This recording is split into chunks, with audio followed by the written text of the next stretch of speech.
Hello, welcome back to the Current Blue podcast. My name is Dan Rowland. I'm joined once again by Matt Kendrick and James Rushton. Now, I'm going to preface the podcast by saying it's probably not going to be a great podcast for the audio listener because there's going to be a lot of pauses, a lot of me saying, I don't know what I've just seen there from Aston Villa. Now, James, I'm glad you're on because maybe you've got some tactical insight that you can throw at us. No. I don't know if you're so good in that first half and lose a game 3-2. Against the Burnley side that haven't scored 3 goals in a game since November 2019. They've scored 10 goals, I think, at Turf Moor. No, 5 goals it might even be, at Turf Moor all year. They've scored 3 in one night today. At half-time, I'm posting on this Facebook page that people are watching live now saying, exquisite football, confident Aston Villa, Jack Grealish masterclass, Gary Lineker says on Twitter. And we've lost the game 3-2, and I don't know how that's happened. What gentlemen back and go, I just don't know anymore. It's just football, how it works. I remember a Leeds match last season where half-time you're looking, amazing. What they're doing is amazing here, and they lose the match and everyone's left wondering why. These things happen, and they happen to good teams, so I think the best thing to take from it is the bigger picture stuff, which is, Villa are on the up. That first half, probably some of the best football we've seen the club play. Burnley probably got lucky on 1 goal, but the few chances they had, we were pretty soft, and it seemed like they just had the right way. Chris Wood seemed to cause them so much damage at the back when Vidra come on, running the channels and stretching them. But even then, you look at the chances Villa had, and you think this game should have been put away ages ago, and that's the only conclusion I can come to. And the reason they weren't is in part down to their own failure to bury a chance, but also Nick Pope. So just take it on the chin. We go again, I guess. I know how Sean Dyche feels now because that's really stuck in my throat. So it's it was. I actually made some notes during this game just because I thought I'd be professional and I'd try and pay attention. It really is the end of the world. I know, what's going on? I mean, what parallel universe are we in? It was just some of the intricate football they were playing, little kind of round the corners, give and goes, first time passes. I did make a terrible note about Jack Grealish having better vision than, when you're at the opticians and they put those extra lenses in and they stack up 2 or 3 lenses. He just sees everything. He just sees. You wrote that down? I did write it down, yeah. I couldn't let that pass me by. That's how bad it is tonight. It was just, I don't know. I think James has made a good point. I mean, the way Vidra came on and kind of, like he said, put that. I think they just had that extra bit of urgency towards the end. Villa thought they got the job done. I think when they got back in front through Grealish, and it just unsettled them. I don't think it was complacency. I think this team is still too humble and too workmanlike still to be complacent. But it was just disappointing because for a Villa, you say Burnley don't score 3 goals very often. Villa don't concede 3 that often. Now, I know we've conceded 4 against Leeds and against Southampton, but this defence doesn't give away cheap goals like that generally. I mean, the first goal was, James would probably know better than me about the marking, but it looked to me like Douglas Luiz and Ross Barkley both switched off, leaving Tarkowski and me a free run at goal. The second goal was just a freak, wasn't it? And the third goal, Chris Wood, he's gone up against Matt Targett, hasn't he? And he's beaten him in the air. And he couldn't have put that anywhere else in the goal. It was just same for the second equaliser as well. It couldn't have gone anywhere else. I think it was just destined to be. And the kind of optimist within me that still lurks just about thinks maybe it's just we take it as not a wake up call that the team's got complacent, but just a wake-up call that we're not going to win every week, even when we're playing some of the most scintillating football that we've seen Villa play for a long time. We're not going to win every week. So that's me clutching for a positive. Yeah, I don't expect us to win every week because I'm not stupid. But we've played Burnley there over a game and a half and absolutely battered them and come away with 1 point.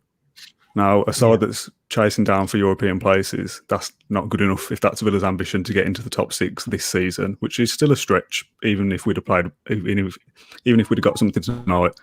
Actually getting into that top 6 is a difficult task, I understand. But you've played very well at our place and got 0-0. the first half today, we were outstanding at times and should be 2 or 3 up at half time if things go your way. And I know it's not as easy as that. But I think you'll look at those 2 results and think 1 point against the Burnley side that don't score goals. And we've played well. That's the annoying thing as well. I don't even think we were particularly bad, really, in that second half. I don't know people in the comments are going in on Villa here saying that, Mings this, Mings that, complacent. I'm not even particularly sure that's true. I think the only game we've been truly bad in is that Leeds game. I think Burnley just got... that first goal that you mentioned, that's just peak Burnley, isn't it? That's like giving James Ward-Prowse a free kick on the edge of the area. You don't give away corners, and if you do, you mark much better than that. So that's schoolboy error. The second goal was a freak, and that probably hits Villa a bit and throws them. And the last goal, they just switch off it, and that's that. I don't think it's a bad game or a bad performance. It doesn't make Villa a bad side either. I just think it's very disappointing, and not to be like too over the top for one game, but I've just come away at the full-time whistle and you just think, I feel sick. That was terrible. I wouldn't terrible result. We wouldn't call it complacency, I don't think. I just think maybe that ties into just being far too comfortable, because Villa were very comfortable in that the first half, and I guess so in the second half, you could see that Burnley smelt blood in the water. Burnley knew they're onto a good thing just by doing really simple little things, and even the second goal, it goes in and Dwight McNeil holds his hands up, and it is a complete freak, and it is almost an accident. They ain't going to give you a goal back for that. You've got to carry on and proceed. You've got to raise your intensity. Don't think it's complacency. I think looking at we're not going to want to look at the big picture stuff directly after a game that has hit us in the jaw, man. I was feeling those levels of anxiety that you haven't felt in a long time watching Villa. So that's credit to them. But big picture stuff, 9 times out of 10, Villa win that game. So I think I'm hanging more on that than anything. But no, we said that about the home game as well. 9 times out of 10, we beat Burnley, and we had an opportunity to do it tonight at half time. We should be going, even if Burnley score 1, they're not going to score 2. So as long as Villa score 2, we'll be okay here. They definitely won't score 3. So it's just a kick in the teeth, isn't it, or whatever cliche else you want to throw it, kick in the nads, whatever. It's just take it on the chin. This is how a big team feels. This is how a big, successful team feels when they're playing well. They should have scored more, and they've went to turf more, and they've lost. This is how, it's almost like the price of success, isn't it? I mean, look at the last seasons when we've played Burnley. It's been, 2 terrible matches. I know we've had it this season, but the narrative is so different. Villa have come to turf more expecting a win. Villa have played Burnley at Villa Park expecting a win, which is just levels above where we were last season. So one bad night. Let's hope it doesn't happen again. Then we can start having a conversation about how terrible we can be and how disappointing this is. There's a comment I want to come on to in a sec, James, about zonal marking. There's 2 that I want to clarify. First of all, I can't show one on the screen because of language. Someone says, come on, Dan, that second half was poor compared to the first half. Agreed. Compared to the second half, obviously it was poor. Dodgy mistakes and all their goals. Who's marking on the set piece? Second half was okay, but not good enough. Yeah, I agree. The second half wasn't good enough, but I don't think we were poor. I don't think we were a bad side in the second half. And then another comment says, Dan, why do you keep saying we came away with 1 point? We lost. We get F4. Over the 2 games, Burnley, home and away, we got 1 point. We should have got 6. Is my point. Zonal marking, James, there's a lot of talk about it. Why is Barkley marking a central defender anyway? Why is McGinn marking Vestergaard in that Southampton game? Why is Douglas Luiz and Barkley even tasked with marking Ben Mee? Why isn't that Tyrone Mings' job to go, well, here's your man, you're the biggest guy, you deal with it? Why do we persist with zonal marking when it doesn't seem to be working? We say it doesn't work, but we haven't mentioned it since that Southampton game. We're only like highlighting it when it doesn't work, and I think a big reason is I just don't think these specific Villa players are going to be any good at defending set pieces because they're the height, the physicality. You're lining up players like Douglas Luiz, Ross Barkley, and John McGinn against people like Yannick Vestergaard, Ben Mee, and Tarkowski. So that, there's differences there, and there's little minute things. But I think I don't want to sound like overly positive about it, but you're not worrying about those things since that Southampton game. How long ago does that seem now? And with the marking system specifically, I think it is more of a mixed thing, and you've got on the outside zones, people marking men, and the inside zones, the zone. They've been allowed a free run on the zone and had a good goal. And when you see Ben Mee score, you see the frustration of Edry Constant, the frustration of Tyrone Mings. It's happened. I hope those frustrations can lead to them actually building on something here, because even though I say it's positive, that we haven't mentioned it since Southampton, it's kind of the same thing. And it's against the same type of teams that do have these aggressive goal-scoring centre-backs who is so dangerous from set pieces. So got to be something there to learn if we're taking anything from it.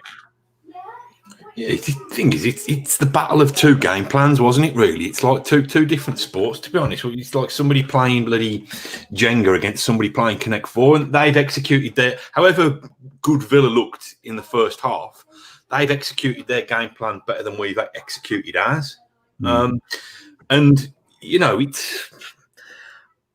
I don't know. We didn't know. We didn't think we were going to have that sting in the tail. But there was always that feeling that to me, first half was more superior than a 1-0 deficit. Should have been 2 or 3-0 up. I don't know. Like James says, I don't think there's any cause for us to get too doom and gloom over it. I don't think. Well, we'll see what follows in the next couple of weeks, but I don't think that's the start of a dip. I think it's just like a chance to reset. And I mean, there were a couple. I mean, I thought Barkley showed that he'd been out of action for a while tonight. I thought he looked a little bit jaded and not quite at it. I think Marvellous Nakamba can consider himself really, really unlucky. I said that before the game, to not be in that team. I think he'd done everything that he could to stay in it. The thing is, a lot of people, and I said to people off the podcast that John McGinn's available, he comes straight back in the side because he's such a good player. And the flip side of it, you think, well, Nakamba played very well and you don't change a winning team kind of at all costs, really, it should be. But then you think, yeah, but it is McGinn, and on a normal day, if we'd have won tonight, you wouldn't even have thought twice about that. So only now where you're going, oh, maybe he could have been in there. But like you said, maybe he could have been in there instead of Barkley. Barkley's not fully fit, shouldn't be playing, should he? There's a few people saying we were a bit jaded in that second half, and there's also a few people saying that I'm not being harsh enough on Villa by saying that we weren't poor in the second half. Do you two disagree? Do you think we were that bad? Is the cause for concern? Because personally, I put it on Twitter during, I think, when Burnley scored the third, and I put it with terrible grammar because I was so annoyed. Losing tonight doesn't make Villa a bad side or a bad team, or we're going to have a bad season. In the context of a one-game 90-minute match tonight, yeah, it feels like a disaster because we should be comfortably winning there tonight, especially after that first half. So yes, it feels like the end of the world now, but it doesn't mean Villa are going to have a bad season. It doesn't make us a bad side. It's a bad day at the office. But I still stand by. I don't think we were particularly poor in that second half. I don't think it was that bad. It's just they've just hit us and got lucky and been clinical and stuck there with grit and determination, which is exactly what you expect from Burnley and Sean Dyche. And Villa have just been stung, and that's as far as it goes. I don't think this is going to be the start of a 3 or 4 game losing streak. I don't think there's that much cause for concern, is my point. It's like 3 sucker punches, isn't it? That they got. Each goal was just, it almost comes out of nowhere. It almost seems as a surprise. And, you know, the feeling that you're all feeling now, which we're all feeling, that kind of well in your stomach, must be what the Villa players are feeling as well. I mean, but you look at Burnley, how long they've been in the Premier League now, how they've established themselves. They do this time and time and again. This isn't a new thing that they've decided to do against Villa. Like, this just happens. It's just one of those things that happens. It's a blip. It happens to every single team that comes to Turf Moor. They haven't been in massively great form this season, but you know, now it's a time they turn it on. Unfortunately, it looks like we're the start of that. Hopefully for them it's the start of it. Hopefully for us it's the end, and we don't make these blips anymore. But you know, we've got to just take the lessons from it and move on. Because you know, if we dwell on it and become this Villa team that's worried, you know, we played with so much confidence, and I don't want that to go away. I don't want our momentum to be affected at all by this. It shouldn't be. We should move on and look for some wins.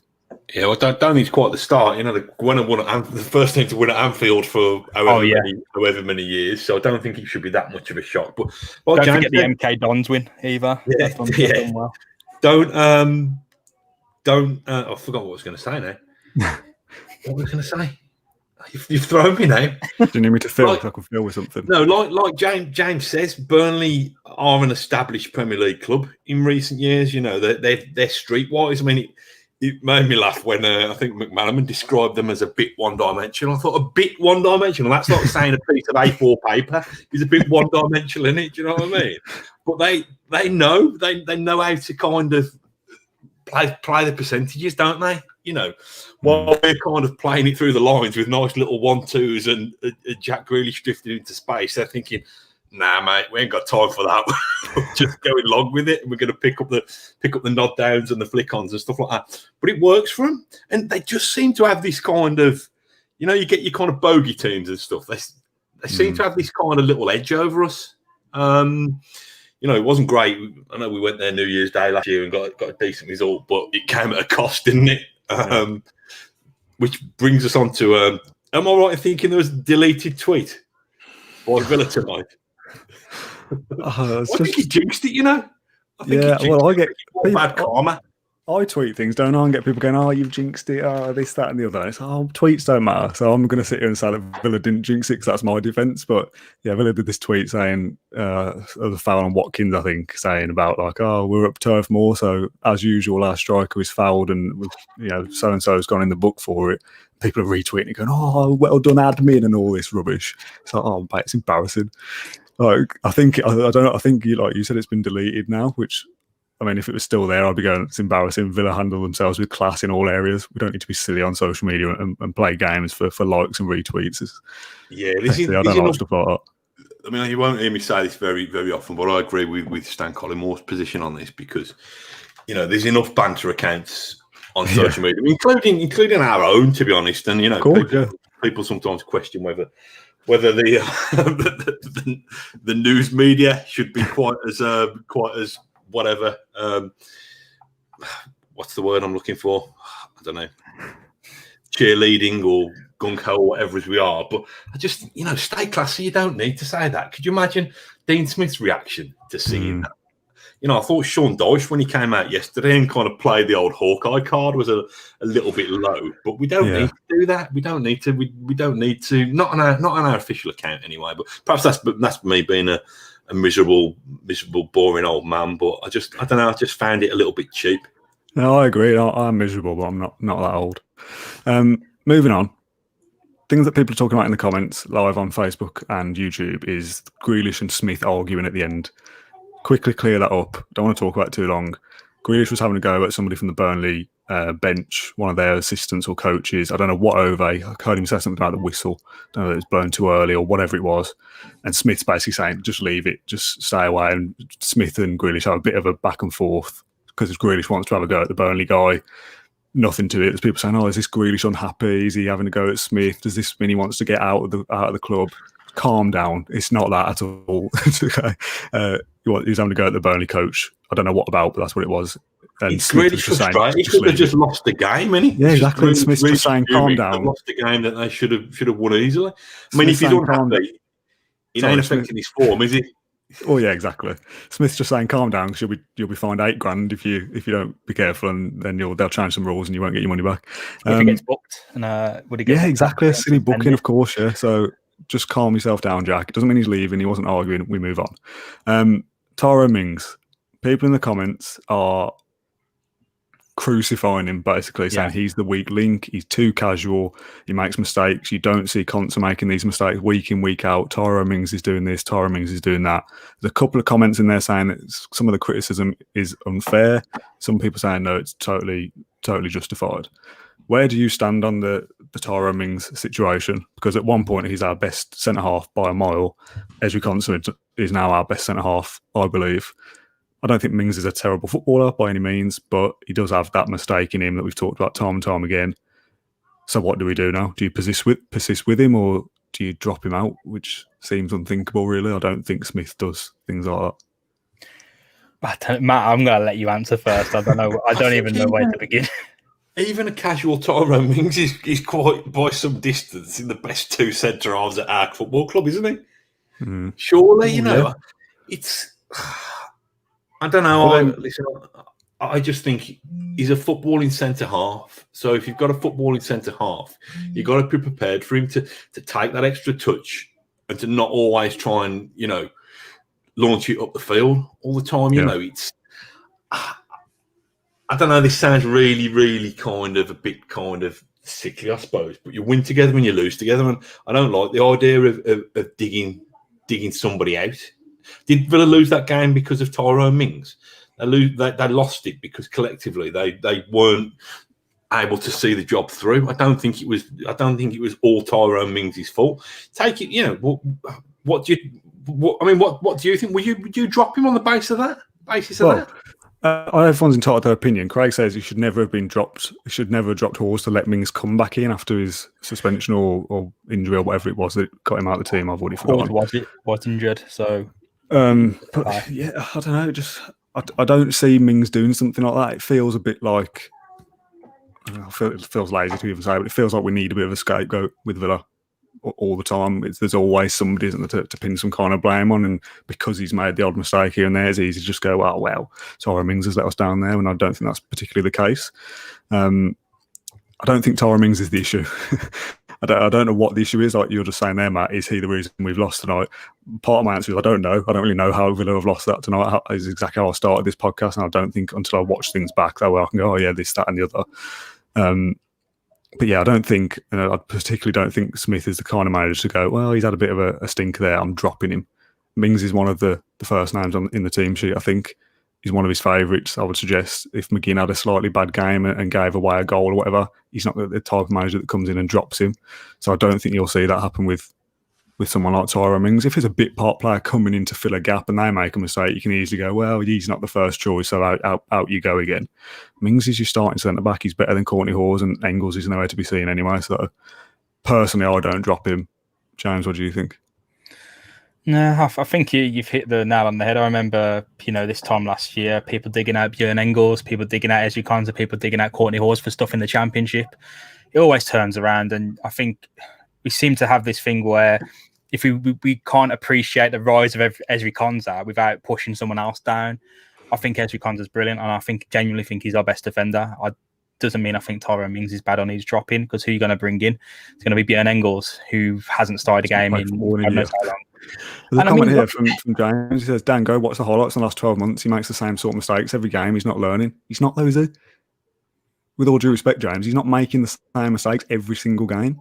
He will make a mistake here and there. And like you said, Matt, many, many times, for a defender that plays on the ball, if you want him to have those moments where he'll cross turn somebody and ping it 50 yards and we'll start a counter-attack, he's going to make the odd mistake here and there. And I know people who are long-time viewers are going to, oh, well, you've been in with Mings, you're going to defend him, blah, blah, blah. That's not the case at all. But to say he makes the same mistake every game for 12 months is an overstatement, in my opinion. I don't want to say kind of the trope that, because he shouts a bit, he deserves to be in the team, and because he plays with passion, kind of like the Alan Hutton trope. But when I had the privilege of kind of messing up the player ratings and going to the matches and reporting, like one thing that stuck out to me was how much of the thinking Tyrone Mings has to do for the back line. He is organising the back line. When he does make a mistake, usually, or someone else makes a mistake, he's usually the first one to react to it. And I know he made one against West Brom that wasn't picked up on. And he was directing Ezri Konsa where to go the entire time. He's doing a lot of work for the back line. And that is no excuse for kind of the casual errors he can make and the sloppy errors he makes. But clearly that's making an impression on Dean Smith. It made an impression on me, and I'm like pretty much no one. So he must be making an impression on Dean Smith every day. Those vocal leaders matter, and it's a part of Villa's transition. It's why they are genuinely so good now, because there are leaders on this pitch and developing leaders. And sometimes, yes, they are going to make mistakes. Sometimes those mistakes are going to be every game. Sometimes the other person, like Konsa, is going to make a mistake and that won't be punished, but Mings' mistake will be punished. It's just to and fro. I think Mings and Konsa are the two best centre-backs we have at the club, and they're the two centre-backs playing. Hawes isn't available. We don't have that option, so on we go. James says he's going to do the work and send me a little video edit for it and send it over with all his mistakes, or I'll just send you one back of all his good play. You can make a video at whatever point you want, can't you? All right, it's not falling out. What I would say, Matt, what's your opinion on Mings? Everyone's entitled to opinion. I don't want to sit there and be like, well, you think this and that's wrong. My opinion on Mings is this: the last time Aston Villa had a team that was capable of competing in the higher echelons of the Premier League, we're talking about a decade ago, maybe a little bit more. Back then, Tyrone Mings, checks Wikipedia quickly, was playing for Yate Town. I think we've got to try and remember the rise that this bloke has had in recent years. You know, he played a handful of games at Bournemouth in the Premier League. Bad injury. You know, let's not forget he was playing as a left back as well, which I find hard to believe. He's coming to Villa.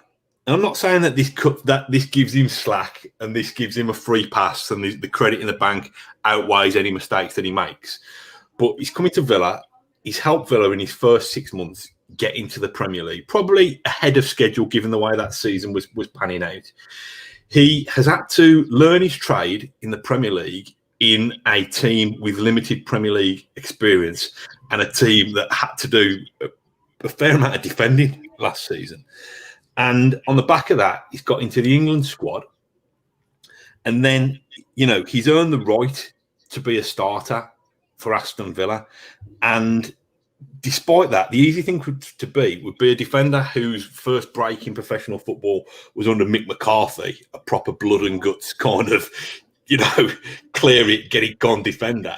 He's still been confident enough to be a footballing centre half in the Premier League, given the kind of strikers that he's up against every week. Now, like I say, I don't think that means that he should be immune from criticism, but also in the context of Aston Villa's season, I haven't checked the stats, but Villa must still have one of the best 3 or 4 defences in the season in the Premier League, even having conceded 3 goals tonight, having conceded a couple of goals against the Manchester teams in recent weeks. So, is he a liability? Aston Villa, look, we're dreaming of Europe for the first time in a decade. Can we carry liabilities? I don't think we can. I don't think he is a liability. I think we just got to think people will make mistakes. But, it's certainly not from Tyrone Mings giving it the kind of Billy Big one. He wants to be the best footballer that he can be and be the best kind of ambassador for Aston Villa that he can be. So, I think just lay off the guy. I'm not saying don't pick him up on errors, but don't suddenly think that he's got to be chief scapegoat. Is my opinion. You're talking a man tonight, by the way. Where are your phone going off? With Konza thanks for the checking the post, is it? With Konza versus Mings, if we're talking about it like that, Mings is the one who has been starting whilst Konza's been in the back. He was in the background last season until he was forced to start.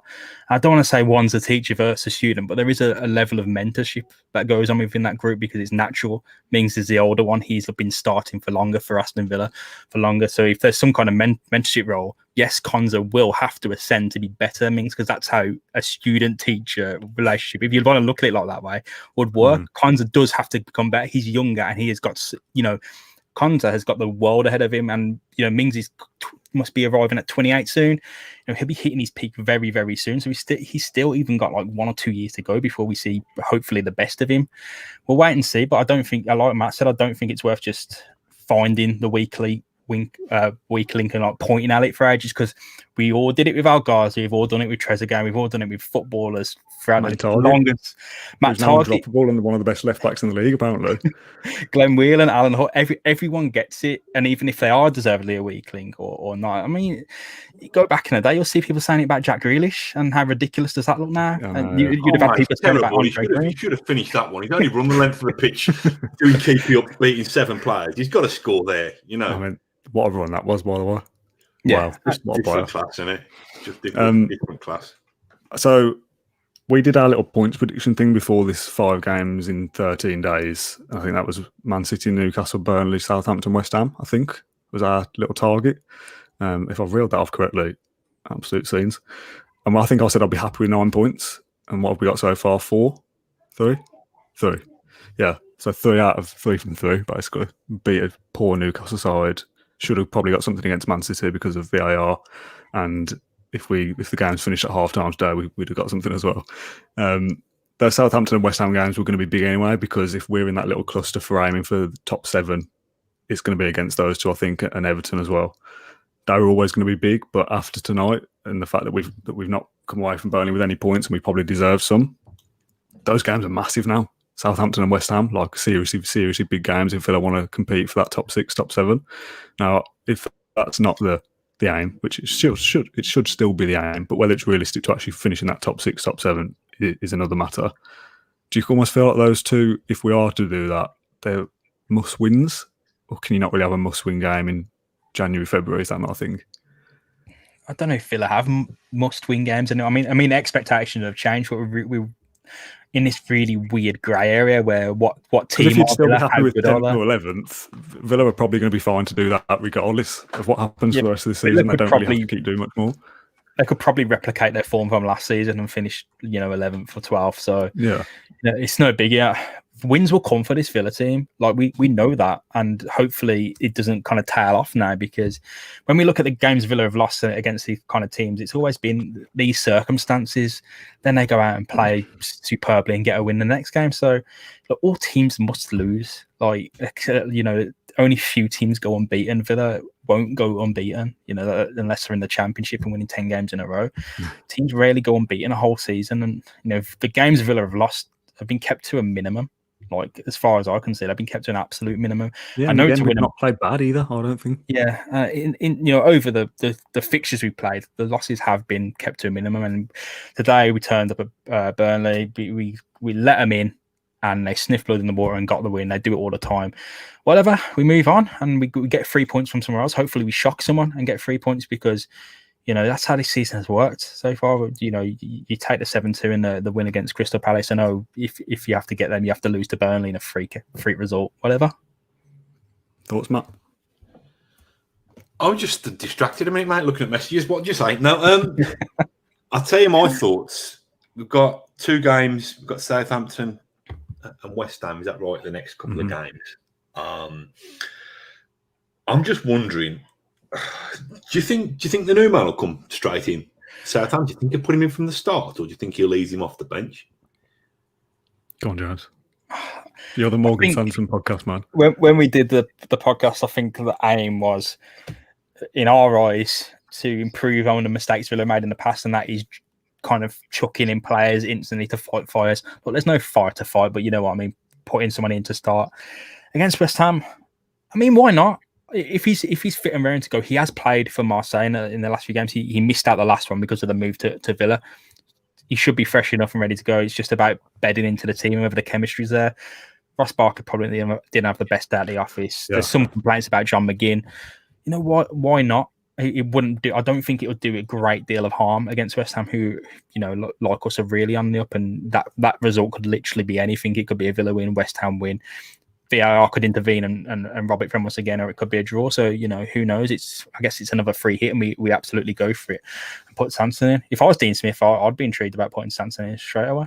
So would I for Barkley. I think from a fitness perspective, he's probably fitter than Barkley, because he's probably played more games than Barkley without checking the stats. I would assume he has. Like you said, he's been playing for Marseille. He's a good age. He's a bit of an all-rounder. People saying, like, oh, ease him in, get him used to how Villa play. I kind of see that, but I'm still playing football. Like, you know what I mean? Like, you can surely still sort of ping a few passes around and understand it. I know you've not got chemistry with your teammates, but you're still playing the same game. If he's not capable of coming straight in and playing a game of football, then he shouldn't be playing football anyway. The situation me and Josh spoke about on the podcast about easing him in, I'll more reflect on Jordan Vertu and Jordan Armavi, who had to come in and play so well from the start to even, you know, help Villa fight that massive relegation battle. He doesn't. Villa don't have. I mean, I don't want expectation to drop or the team to slack off. There isn't that pressure now. Villa are existing in a really comfortable space, and I don't want that comfortability to build complacency. But you have that option now where you could probably just chuck him in, because it's not meaningless, but there is space for Villa now to breathe, and they can do these things, and they can give people match minutes to gel into the side. So I'll go for it. Yeah. Matt, give us some closing thoughts and let's go home. Well, we are home, but you know what I mean. Some closing thoughts. Do you want me to kind of give a special kind of sermon or something? Yeah. Some perspective. We've been spoiled. We've been spoiled rotten this season, albeit from afar. You know, if you're going to lose a game in frustrating circumstances, you might as well lose one when you're already, 15 points better off than you thought you were going to be at this stage. I think it's... I'd hate this season to end with a sense of anticlimax, because I think it's been such a kind of fascinating, compelling roller coaster of the season so far. Sorry, I am quite popular, aren't I?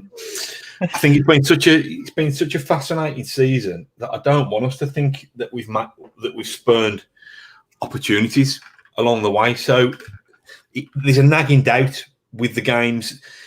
We've not been well beaten all season, with the exception of Leeds. I don't think we've been really kind of put in our place, which is a good thing, because it shows we're super competitive and super consistent. But because of that, the games that we do lose have been such bloody such borderline ones, whether it's been VAR or whether it's been Southampton and it's your man pinging free kicks into the top corner, or tonight where it's just kind of played so well and just kind of let little, little kind of chinks in the armour really just slip through. So in the context of tonight, disappointed but not overly worried about it. But adding up all those kind of narrow defeats, you just think, if that's the difference between us finishing 6th and finishing 12th, I will be gutted. But having said that, back in August, finishing 12th was was not a dream, but but it was a kind of at the height of our expectations. So that's what it is, isn't it? It's all about expectation, and the fact that we're disappointed, having played some scintillating stuff, scored 2 really impressive, well-worked goals. The fact that we're disappointed at that is another measure of how far we've come. So, let's make sure we have got those 9 points from these 5 games. That means back-to-back wins over Southampton and West Ham. But again, it's not beyond the realms of possibility for this team. And what we have seen, God, I've turned this into a whole lecture, but what we have seen is that when this Villa team has had setbacks this season, they haven't dwelled on them for long. We've been able to kind of almost compartmentalise them, just kind of deal with what's happened and improve the next time out. So that's the challenge this time. Yeah. Well said. I'm happy to just press end broadcast and go, to be honest. That was a good little roundup. I think it's a bit of perspective. Like you said, it's different expectations, isn't it? Yes, you'd have taken 12th, 13th at the start of the season, but if someone offered me that now, I'd be going, oh, that's rubbish. I think we're better than that. But yeah, like we've said many, many times, podcasts are coming thick and fast at the moment because the fixtures are. So we'll be back again Saturday evening to hopefully talk about 3 points with Villa, because it'll be massive if we can. And like you just said, if it is back-to-back wins, they'll probably do better for our top 6 aspirations, because we're taking points off competitors as well. I know you obviously take points from wherever, but it's denying Southampton and West Ham chances to get points as well. So we'll get out of here. We'll be back again soon. Still transfers going on, transfer window stuff. I mean, Villa probably need a striker, to be honest. Whether that happens or not is a whole other conversation for a whole other podcast. So we'll leave it there for tonight. Thanks both for joining me. Do appreciate it. Thanks everyone in the comments for getting involved and watching, even the ones that I've disputed against. I still appreciate your feedback. We're all entitled to our opinions. And if we all agreed, it'd be boring, wouldn't it? So, Matt, I can see you've got a finger up to the screen. What do you want to finish with? Just one thing from me in terms of perspective, and you saying Villa need a striker. Yes, we could do with a second striker, another striker. We've now got Ollie Watkins, who's fantastic. A couple of seasons ago, we got Chris Samba playing at centre half, and he was being used as an emergency striker. So it is all about levels. So just remember that. We're in a good place with Aston Villa at the moment. So we're disappointed, we're frustrated, but it's not a bad time to be a Villa fan, is it? It's exciting times. So keep the faith, Southampton and West Ham they're on notice. Yeah, we're going to have you. We'll come in for you. Thank you very much for watching. We do appreciate it. We'll see you all again soon. Up the Villa. Thanks all.